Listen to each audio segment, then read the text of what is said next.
Jemaat yang dikasihi oleh Tuhan, kita akan mulai dan melakukan ibadah pada pagi hari ini dengan pengakuan bahwa pertolongan kita datang dari Tuhan pencipta langit dan bumi serta segala isinya. Tuhan yang tiada pernah meninggalkan perbuatan tangannya. Turunlah atas kita sekalian kasih karunia dan damai sejahtera dari Allah Bapa, Anak dan Roh Kudus di dalam ibadah pada hari ini. Kami mengucap syukur kepada Allah yang memberikan berkat-berkat-Nya kepada kami, bahkan berkat terbesar yaitu anugerah pengampunan dosa dan keselamatan kekal yang boleh kami terima. Terima kasih pula untuk berkat-berkat pemeliharaan-Mu dalam hidup kami. Hari ini ya Tuhan, kami mau datang kepadamu, mau membesarkan nama-Mu, mengagungkan Engkau dalam ibadah ini. Kami mau belajar menundukkan diri, sebab Engkau adalah Allah, satu-satunya Allah yang layak dipuji dan disembah. Mari berkatilah ibadah ini dari awal sampai pada akhirnya. Kami mengucap syukur kepada Tuhan. Di dalam nama Tuhan Yesus kami berdoa. Amin. Selamat beribadah. Tuhan Yesus memberkati kita semuanya. Sekali lagi kita akan pujian ini dengan sorak-sorai kemuliaan bagi Tuhan kita. Sebab hanya Engkau Tuhan sumber kekuatan kami. Yesus Kau kekuatanku, sumber dalam hidupku, dan kami tak akan pernah takut lagi Tuhan. Dan ku takkan takut hadapi semua, sebab Engkaulah Allahku. Yesus Kau kekuatanku, Yesus Kau kekuatanku, sumber dalam hidupku, dan ku takkan takut hadapi semua. Sekarang bersorak bagimu, hey, melompat bagimu, ku mau tinggikan nama-Mu, bersorak bagimu, dan ku agungkan nama-Mu, sebab Engkau Rajaku, berkuasa dalam hidupku. Sekarang bersukalah dan damai-Nya tercurah, melompat bagimu, ku mau tinggikan nama-Mu, bersorak bagimu, dan ku agung. Sebab Engkaulah Raja kami Tuhan, yang berkuasa atas hidup kami, berkuasa dalam hidupku. Sekarang bersukalah dan sekali lagi melompat bagi Tuhan, melompat bagimu, ku mau tinggikan nama-Mu, bersorak bagimu, dan ku agungkan nama-Mu, sebab Engkau Rajaku, berkuasa dalam hidupku. Bersama bersukalah dan damai-Nya tercurah. Damai-Mu Yesus, sekali lagi katakan damai-Mu tercurah Tuhan. Damai-Mu tercurah.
kami bawa di setiap langkah.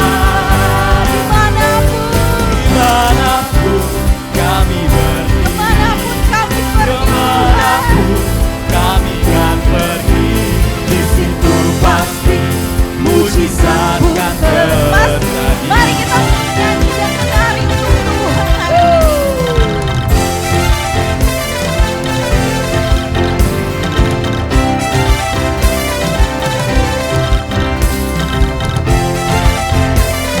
Mari katakan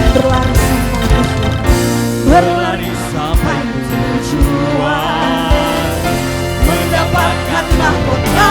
Mari jemaat Tuhan. Kami terima kuasa-Mu Tuhan. Haleluya. Mari terima kuasa Tuhan pagi hari ini. Yang telah Kau sediakan untuk kami bawa di setiap langkah. Ini kami Tuhan berjalan bersama-Mu. Kemanapun kami berdiri, kemanapun kami kan pergi, di situ pasti mujizat kan terjadi. Haleluya. Kami terima kuasa-Mu Tuhan.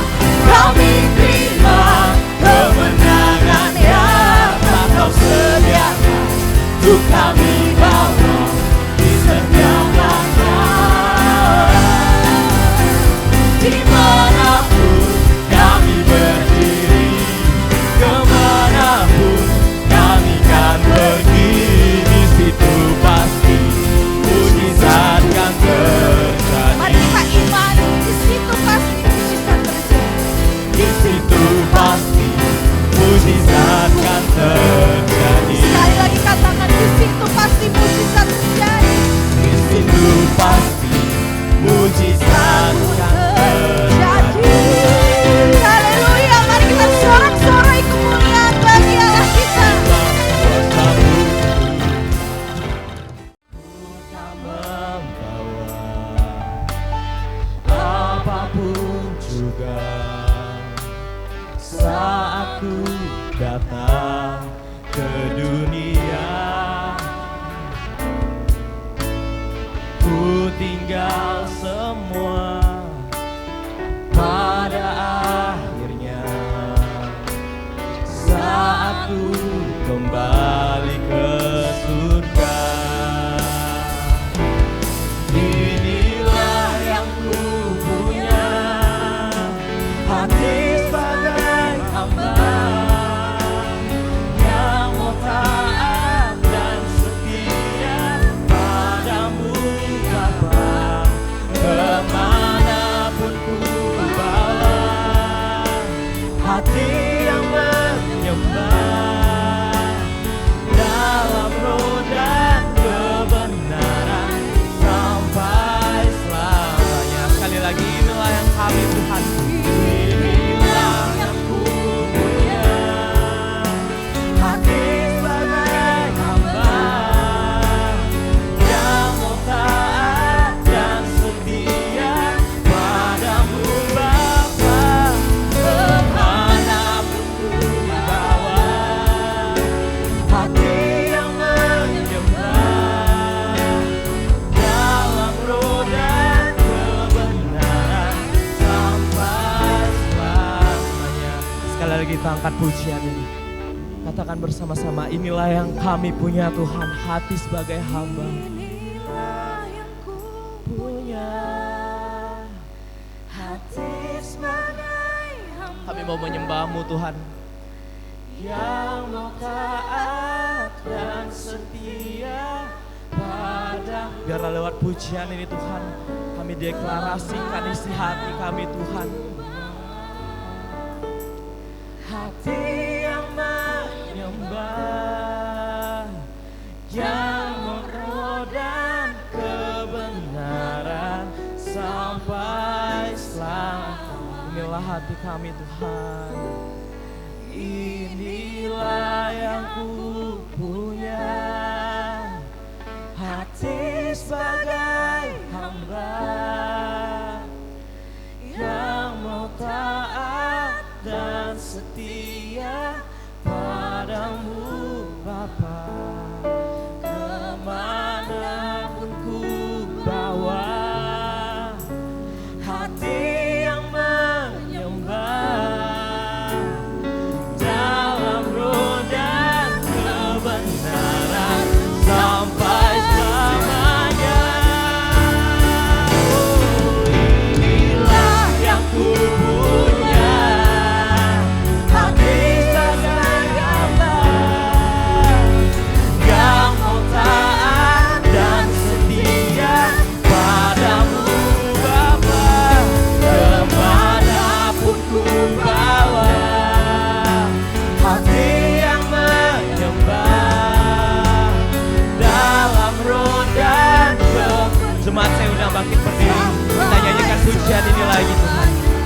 hati kami Tuhan, kami persembahkan padamu. Yang ku punya, hati sebagai hamba Yang mau taat dan setia padamu Tuhan, kemanapun ku bawa, hati yang menyembah dalam roh dan kebenaran sampai dalam roh dan kebenaran kami menyembahmu Tuhan. Sekali lagi, dalam roh dan kebenaran, dalam roh dan kebenaran sampai selamanya.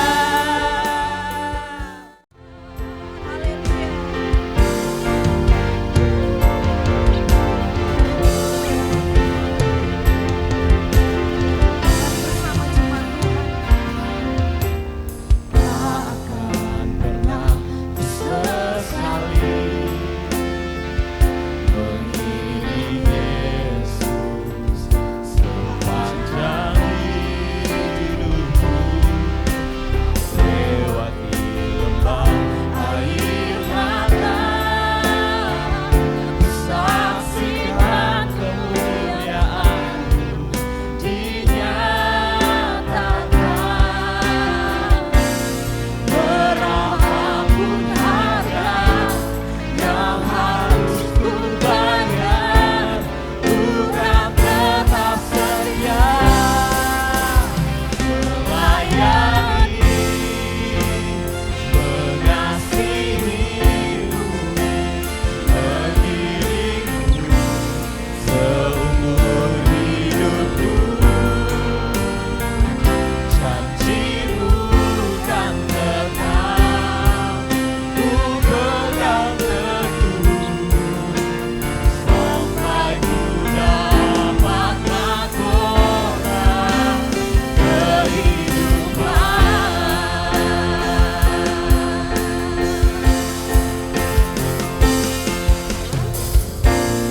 Sekalipun tubuh dan batin lenyap, tetap Kaulah Tuhanku selamanya.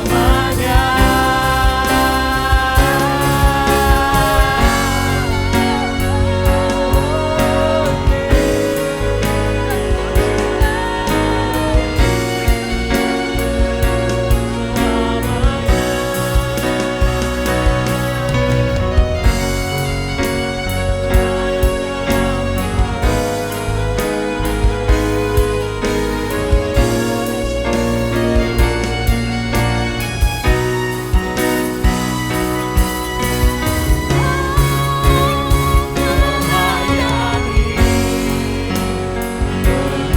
mengasihi-Mu, mengiring-Mu seumur hidupku. Janji-Mu kan tetap ku pegang teguh, sampai ku dapat mahkota melayani, mengasihi-Mu, mengiring-Mu seumur hidupku. Janji-Mu kan tetap ku pegang teguh, sampai ku dapat mahkota kehidupan.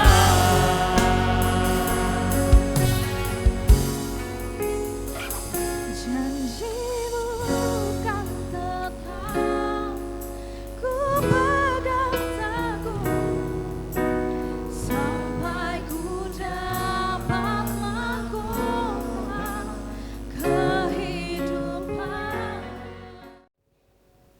Biarlah kami menjadi anak-anak-Mu yang setia Tuhan.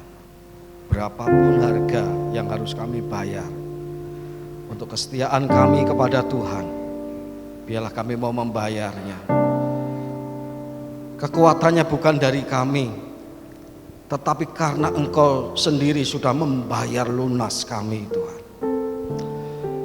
Terima kasih Tuhan.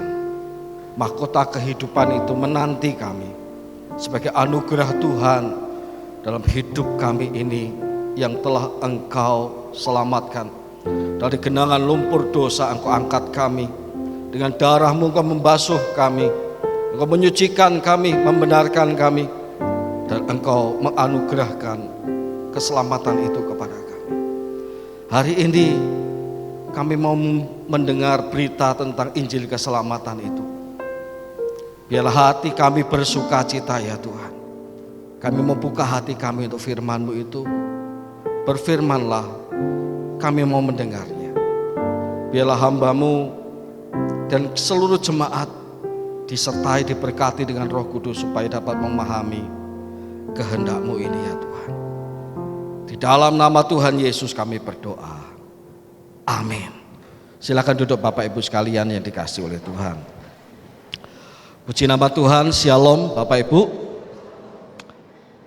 Pada pagi hari ini kita masih ada di bulan misi yang dicanangkan oleh Sinode Gereja Isa Al-Masih, Sinode GIA. Dan hari ini kita akan merenungkan firman Tuhan dengan tema Kerajaan Allah sudah dekat. Injil Lukas pasal yang 10, kita baca ayat pertama 8 dan sampai 12.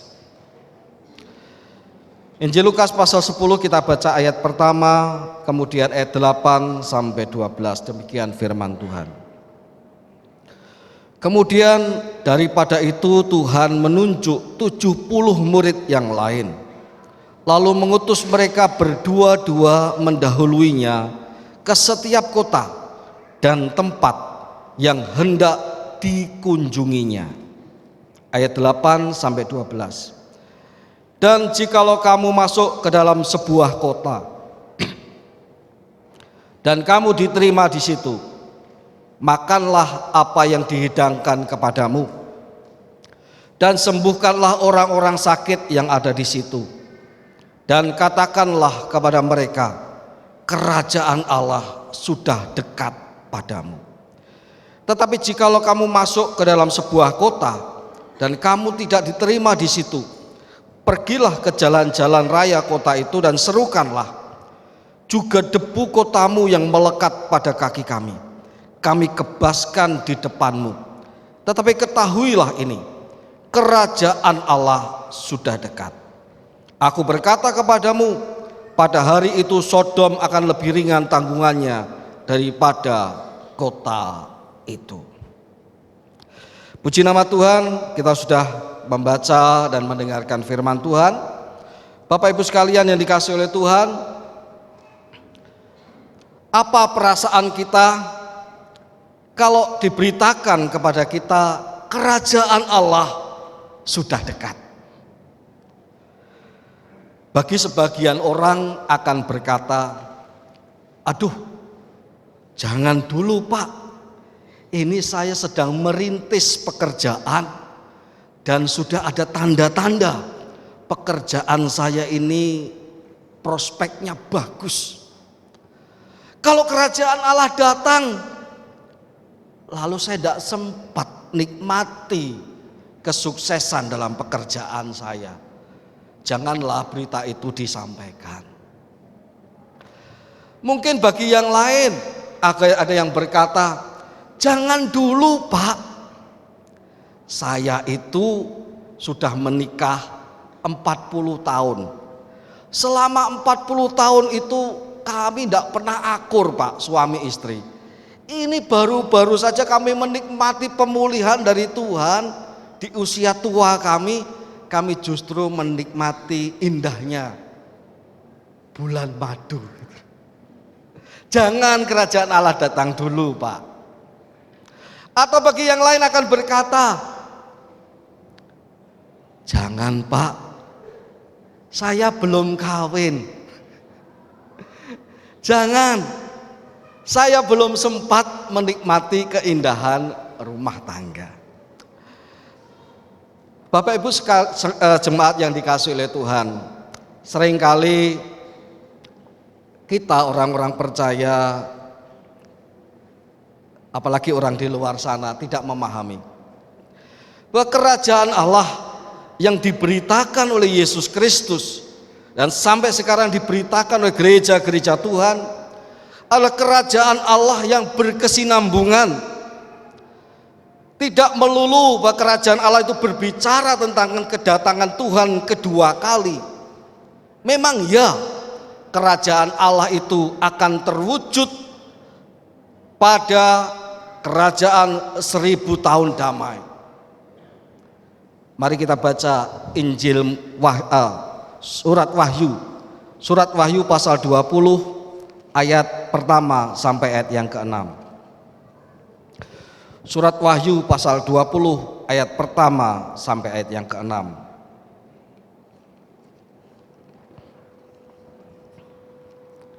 Demikian firman Tuhan. Lalu aku melihat seorang malaikat turun dari surga, memegang anak kunci jurang maut dan suatu rantai besar di tangannya. Ia menangkap naga si ular tua itu, yaitu iblis dan setan, dan ia mengikatnya 1000 tahun lamanya, lalu melemparkannya ke dalam jurang maut dan menutup jurang maut itu dan memeteraikannya di atasnya, supaya ia jangan lagi menyesatkan bangsa-bangsa sebelum berakhir masa 1000 tahun itu. Kemudian daripada itu ia akan dilepaskan untuk sedikit waktu lamanya. Ayat 4, perhatikan. Lalu aku melihat tahta-tahta dan orang-orang yang duduk di atasnya. Kepada mereka diserahkan kuasa untuk menghakimi. Aku juga melihat jiwa-jiwa mereka yang telah dipenggal kepalanya karena kesaksian tentang Yesus dan karena firman Allah, yang tidak menyembah binatang itu dan patungnya, dan yang tidak juga menerima tandanya pada dahi dan tangan mereka, dan mereka hidup kembali dan memerintah sebagai raja bersama-sama dengan Kristus untuk masa 1000 tahun. Tetapi orang-orang mati yang lain tidak bangkit sebelum berakhir masa yang 1000 tahun itu. Inilah kebangkitan pertama. Berbahagia dan kuduslah ia yang mendapat bagian dalam kebangkitan pertama itu. Kematian yang kedua tidak berkuasa lagi atas mereka, tetapi mereka akan menjadi imam-imam Allah dan Kristus, dan mereka akan memerintah sebagai raja bersama-sama dengan Dia 1000 tahun lamanya. Gereja Isa Al-Masih mengakui pengajaran tentang kerajaan 1000 tahun ini, dan itu adalah pemerintahan Allah bersama-sama dengan orang-orang kudusnya. Kerajaan, pemerintahan kerajaan Allah. Tetapi kalau Tuhan Yesus itu memberitakan kerajaan Allah sudah dekat, bukan berarti Tuhan Yesus mau melulu berkata bahwa zaman kerajaan 1000 tahun itu akan segera terjadi. Melainkan sejak saat Tuhan Yesus memberitakan Injil, kabar baik itu, di dalam Injil Lukas pasal 8 ayat 1, ya, kita tidak baca ayat ini, nanti Bapak Ibu baca. Injil Lukas pasal 8 ayat 1 dikatakan Yesus dan ke-12 muridnya, itu sudah ditayangkan ya, berkeliling kota memberitakan Injil kerajaan Allah. Maksudnya adalah sejak pertama kali Injil kerajaan Allah itu diberitakan, saat itu juga pemerintahan Allah sudah dimulai dan akan memuncak pada kerajaan 1000 tahun damai. Bapak Ibu sekalian yang dikasihi oleh Tuhan, maka kerajaan Allah sudah dekat, itu berarti tentang pemerintahan Allah sudah sedang mendekat kepada kita. Bahkan sudah ada bersama-sama dengan kita saat ini. Kita baca Matius pasal yang ke-12. Injil Matius pasal 12 ayat 28.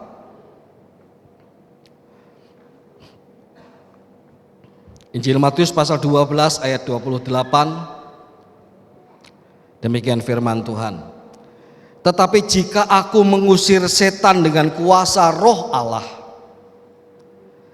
maka sesungguhnya kerajaan Allah sudah datang kepadamu. Pemerintahan Allah sedang dijalankan sejak pertama kali Yesus dan 12 rasulnya memberitakan Injil kerajaan Allah, yaitu mengenai pemerintahan Allah sedang dan sudah dijalankan.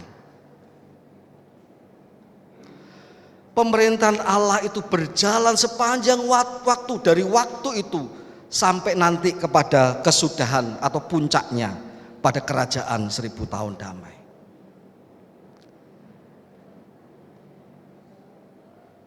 Sekarang ini kita bisa mencicipi, menikmati kerajaan Allah itu. Bapak Ibu, kerajaan Allah itu adalah sesuatu hal yang sangat berharga.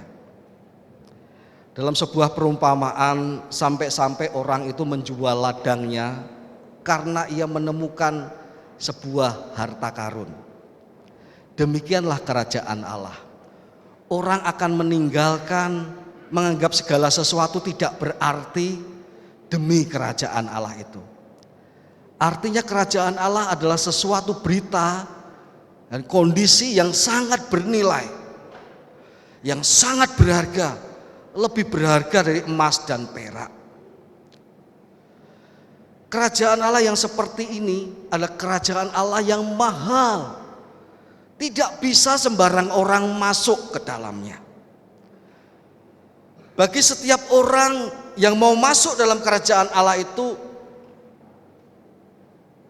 hanya ada perlu satu hal, yaitu menerima Yesus Kristus, percaya kepadanya, bertobat dan mengikuti Dia. Maka ia akan menerima anugerah sebagai warga kerajaan Allah itu. Maka mahkota pemberi sebagai raja-raja, sebagai bagian dari kerajaan Allah itu disiapkan untuk orang-orang seperti ini. Oleh karena itu,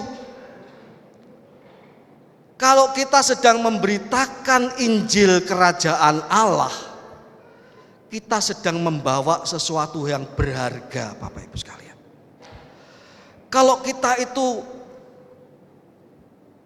dilantik oleh Allah, ditunjuk oleh Allah, diutus oleh Allah sebagai pembawa kabar baik, sebagai saksi-saksi keselamatan, kita itu sedang membawa berita yang sangat berharga, lebih berharga dari apapun juga. Oleh sebab itu Bapak Ibu sekalian yang dikasihi oleh Tuhan, kita tidak perlu malu untuk membawa berita itu. Karena kita memberitakan itu bukan sekedar mau mengajak orang berpindah dari keyakinan satu kepada keyakinan kepada Yesus Kristus. Bukan untuk sekedar memenuhi gereja, bukan. Bukan seperti sekelompok pendukung dalam partai politik yang bisa suatu saat menjadi anggota dari partai A, lalu karena ada tawaran yang lebih baik, dia bisa saja dengan mudah menjadi anggota partai B, partai C, D, bahkan sampai Z. Ia bisa berganti-ganti. Kita tidak hanya sedang mengajak orang untuk menjadi orang Kristen, tetapi kita sedang mengajak orang untuk mengetahui, menikmati betapa mahalnya kerajaan Allah itu, dan hanya bisa ditempuh, hanya bisa dimasuki oleh orang-orang yang percaya kepada Yesus Kristus. Tidak ada jalan lain, tidak ada sumber lain selain Yesus Kristus. Memang ada banyak jalan menuju Roma. Karena pada waktu itu kenapa ada istilah banyak jalan menuju Roma?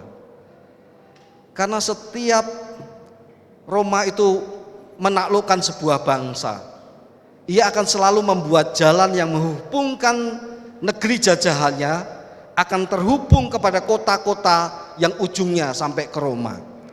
Jadi setiap wilayah jajahan itu akan selalu punya akses jalan untuk menuju ke Roma. Makanya dikatakan banyak jalan menuju Roma. Tetapi keselamatan hanya ada satu jalan yang pasti di dalam Yesus Kristus. Dan itu mahal. Itu berita mahal. Itu berita yang luar biasa. Tetapi menerimanya sebenarnya dengan cara sederhana, yaitu menerima Yesus, bertobat dan mengikuti Dia. Yang kedua, berita kerajaan Allah bukan hanya untuk mereka yang belum menerima Yesus. Berita kerajaan Allah juga untuk kita, orang-orang percaya yang sudah ada di dalam gereja Tuhan. Kenapa? Karena pemerintahan Allah mesti diwujudkan dalam hidup kita, Bapak Ibu.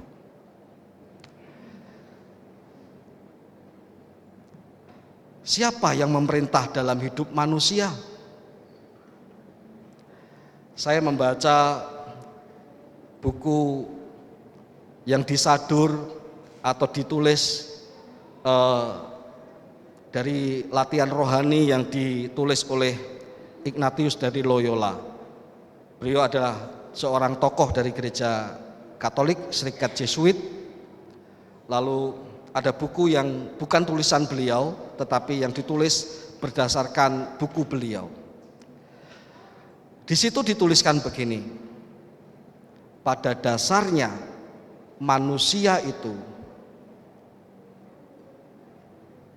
yang memerintah dalam diri manusia itu adalah satu, dirinya sendiri; dua, karena pengaruh lingkungan, dari lingkungannya bagaimana ia akan jadi seperti orang itu; dan yang ketiga adalah dari roh-roh jahat.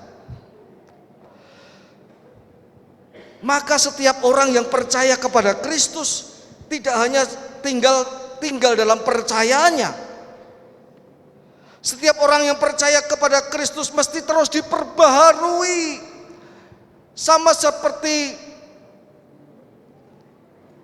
bawang merah yang mesti terus dikupas lapis demi lapis sampai ketemu intinya, intisarinya.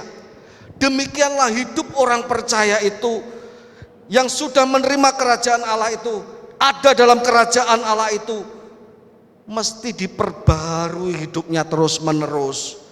Supaya apa? Supaya pemerintahan Allah sungguh terwujud di dalam dirinya. Bukan dirinya lagi yang memerintah, bukan karena pengaruh lingkungannya yang buruk yang memerintah, apalagi bukan pengaruh dari kuasa-kuasa jahat yang memerintah dalam dirinya. Ada loh Bapak Ibu sekalian, orang itu tidak bisa menuruti kemauannya yang baik karena yang jahat itu mengarahkan dia, memaksa dia untuk selalu membuat pilihan-pilihan yang jahat.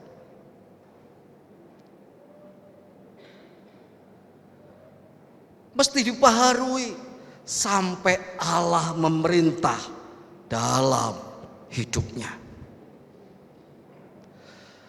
Sampai kita bisa berkata seperti Rasul Paulus, hidupku bukan aku lagi, tetapi Kristus yang hidup di dalam aku. Artinya pemerintahan Kristus, kedaulatan Kristus, otoritas Kristus yang aku hidupi, sebab Dia adalah Raja dalam hidupku. Kerajaan Allah itu mesti kita nikmati di dalam kehidupan kita, juga sembari kita mengiring Tuhan Yesus sebagai orang-orang percaya. Bapak Ibu, maka sebelum kita mencicipi kerajaan Allah yang sempurna, kita sudah bisa mencicipi keindahan kerajaan Allah itu dalam Kristus yang memerintah dalam hidup kita. Mari kita pikirkan. Mari kita pikirkan dan bayangkan Kalau seorang suami dan seorang istri, dua-duanya adalah orang-orang yang takut pada Tuhan, dan dua-duanya adalah orang yang mempersilahkan Kristus memperbaharui dirinya, Kristus memerintah dalam hidupnya. Mari kita bayangkan keluarganya seperti apa. Keluarganya indah, Pak.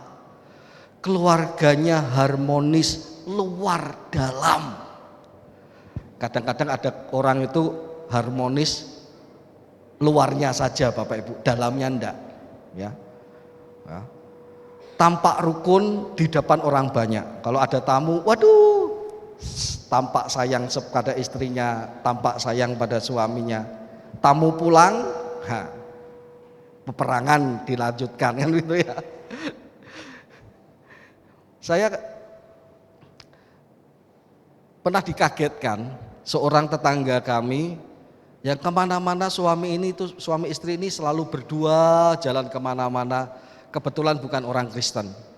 Rukun, aduh, saya yang masih anak remaja pada waktu itu melihat kok suami istri ini harmoni sekali, indah sekali hidupnya.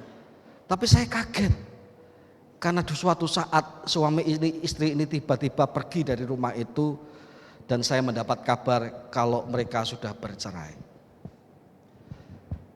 Kehidupan Kristen tidak begitu. Kehidupan dalam kerajaan Allah tidak seperti itu. Kehidupan kerajaan Allah adalah kehidupan di mana Allah memerintah dalam diri seseorang. Dan kalau keluarga yang orang diperintah oleh Allah sendiri, ketika ia berumah tangga, rumah tangga yang diperintah oleh Allah, sehingga itu menjadi bahagia luar dalam.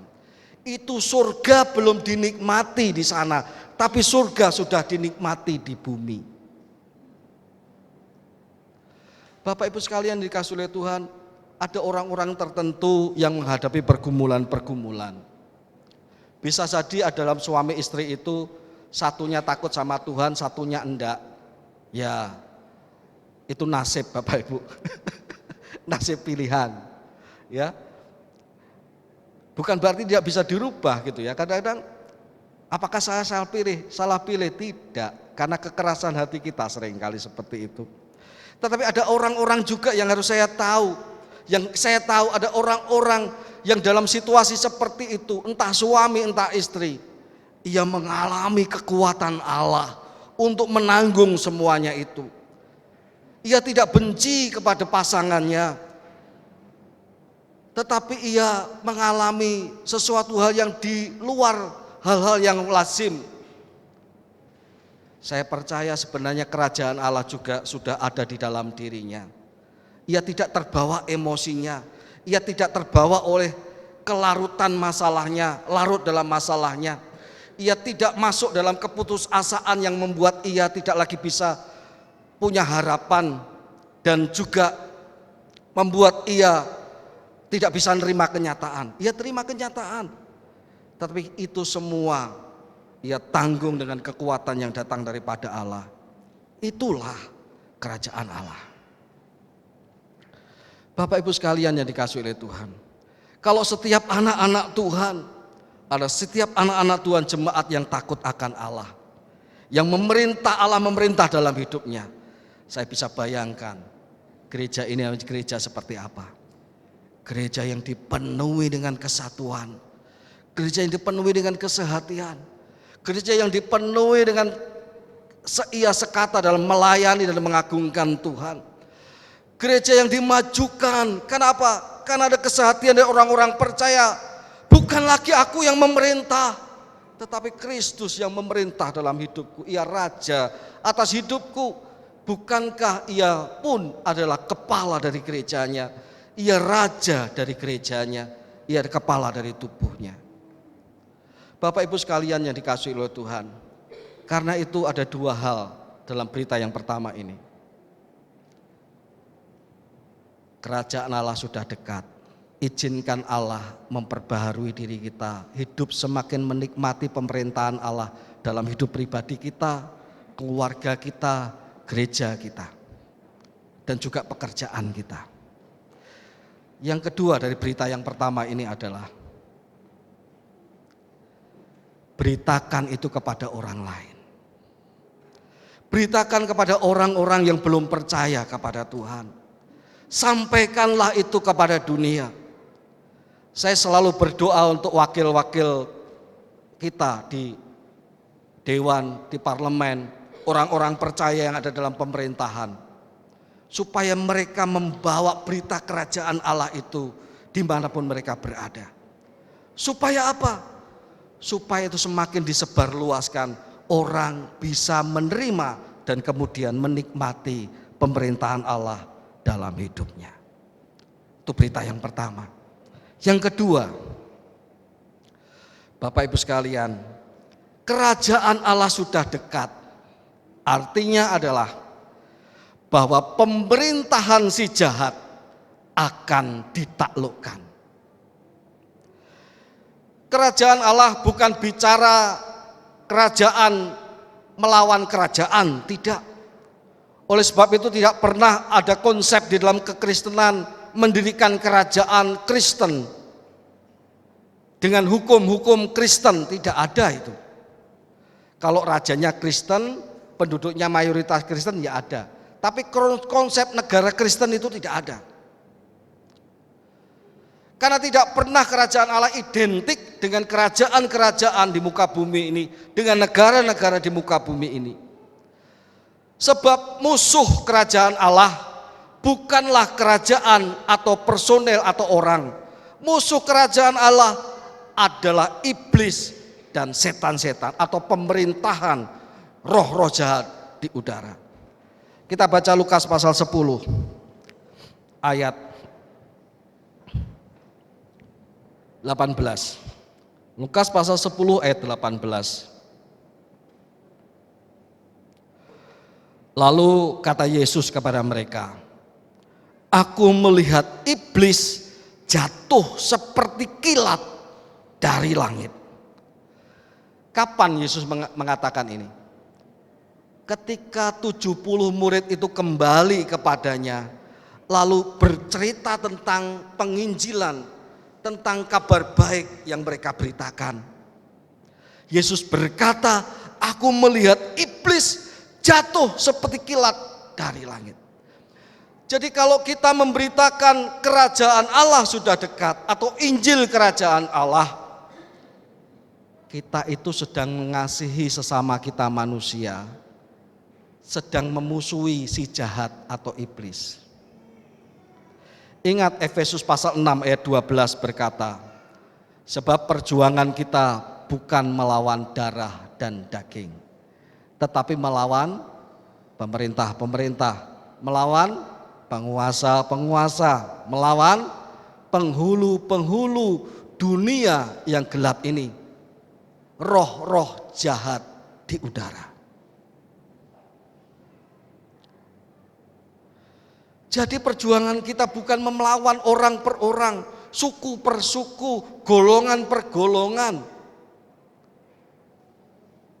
Penganut agama yang satu dengan penganut agama yang lain, tidak. Kita memberitakan kerajaan Allah itu dengan penuh kasih sayang kepada mereka. Memberitakan Injil kerajaan Allah itu dengan penuh hormat kepada kemanusiaan. Tidak pernah memusuhi mereka, tetapi mengasihi mereka. Sebab yang kita lawan bukanlah mereka, tetapi iblis, setan-setan. Saya percaya setiap kali ada upaya pemberitaan Injil, bahkan setiap kali ada upaya jemaat pribadi kita ya untuk dekat bertumbuh, semakin diperbaharui oleh Tuhan, di sana selalu ada perlawanan dari si jahat. Entah apa saja dia gunakan caranya supaya orang itu tidak bisa mendengarkan berita Injil. Entah cara bagaimana ia gunakan supaya orang itu tidak menerima berita Injil Yesus Kristus. Entah caranya bagaimana supaya kita anak-anak Tuhan itu tidak maju dalam pengiringan kita kepada Tuhan. Ada saja yang ia gunakan. Tapi saya tidak akan khotbah soal itu. Yang saya akan khotbah hari ini adalah bahwa iblis akan selalu menghalangi upaya pekabaran Injil. Tetapi jangan takut. Mengapa? Sebab Injil Yesus Kristus, kerajaan Allah sudah dekat itu, diberitakan baik kepada yang menerima, baik juga kepada yang tidak menerima. Lukas pasal 10 dari ayat yang ke-10 dan 11 yang kita baca menunjukkan kalau diterima, tetaplah katakan kerajaan Allah sudah dekat padamu. Tetapi kalau kamu tidak diterima, tetaplah beritakan kerajaan Allah sudah dekat. Jadi seorang pemberita Injil tidak gentar dan tidak mundur karena ada halangan dari si jahat. Karena ada halangan dari kuasa kegelapan. Seorang pemberita Injil yaitu Bapak, Ibu, dan saya maju terus karena ini berita mulia, dibawa, dipercayakan oleh Tuhan kepada kita. Tuhan akan mendampingi kita sama seperti Tuhan mendampingi ke-70 murid. Tuhan ada mendampingi dari setiap pemberita Injil. Oleh sebab itu kalau dikatakan dalam Matius pasal 12 ayat 28 tadi, kalau aku mengusir setan dengan roh Allah, sesungguhnya kerajaan Allah sudah datang kepadamu. Maka kalau murid-murid itu dimampukan oleh Tuhan untuk menyembuhkan orang sakit, mengusir setan-setan, itu adalah intervensi Allah dalam memperlengkapi orang-orang percaya untuk melawan kuasa-kuasa si jahat. Bapak, Ibu sekalian yang dikasihi oleh Tuhan, hari ini ada dua hal yang akan kita renungkan. Pertama, sebagai orang yang percaya kepada Tuhan, yuk beri diri kita terus dibentuk oleh Tuhan. Yuk beri diri kita kepada tangan Sang Penjunan, supaya kita ini semakin dibentuk menjadi gerabah yang dipergunakan untuk maksud-maksud yang mulia, untuk kemuliaan nama Tuhan. Jangan lagi ada keakuan yang kita pertahankan di dalam diri kita. Jangan lagi diri kita sendiri yang memerintah di dalam diri kita.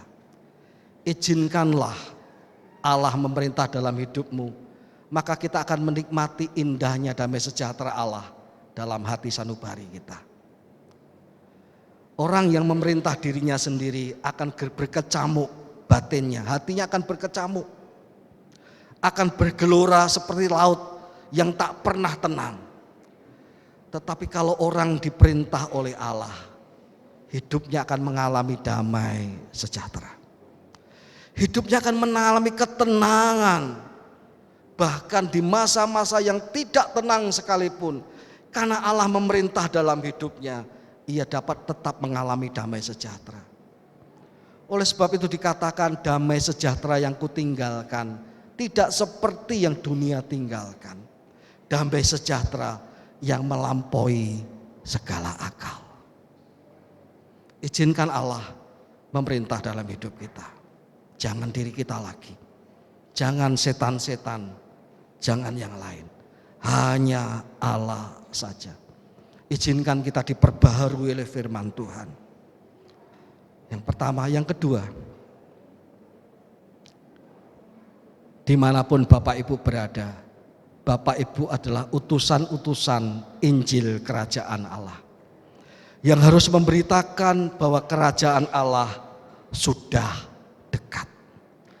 Supaya setiap orang yang belum percaya kepada Tuhan menikmati keindahan pemerintahan Allah, pemulihan Allah dalam hidupnya maupun juga keluarganya, bahkan juga pekerjaannya. Setiap orang menikmati keindahan pemerintahan Allah. Kita mau itu disampaikan juga kepada orang-orang lain. Jangan takut, jangan selalu berkata, oh kalau saya mendoakan nunggu pendeta, jangan. Ya, mari kalau Bapak Ibu ada saudara yang sakit atau kenalan yang sakit atau yang punya masalah, tawarkan kepada dia, aku orang Kristen, aku pengikut Kristus. Aku tergerak untuk mendoakan kamu, aku sayang sama kamu, boleh enggak aku mendoakan kamu? Doakan Bapak Ibu. Doakan, kalau ia izinkan kita, boleh doakan. Baru setelah itu manggil pendeta boleh, gitu ya. Jangan semuanya menunggu pendeta, doakan dulu. Kalau Bapak Ibu pas di rumah sakit, ya kebetulan menjenguk saudara, di sana ada orang yang terbaring sakit, lalu kita sempat bercakap-cakap, dan mungkin orang itu belum mengenal Tuhan. Kita bisa tawarkan kepada dia, aku mengasihi kamu. Aku mengasihi kamu sama seperti Tuhan mengasihi aku. Bolehkah aku berdoa untuk kamu? Tapi secara Kristen. Kalau enggak boleh, ya kita tidak paksa. Kalau boleh, doakan dia. Bapak Ibu, mari kita menjadi kawan-kawan sekerja Allah dalam tugas perutusan kabar baik ini. Bukan hanya pendeta-pendeta, tapi seluruh jemaat Tuhan. Tuhan memberkati kita semuanya.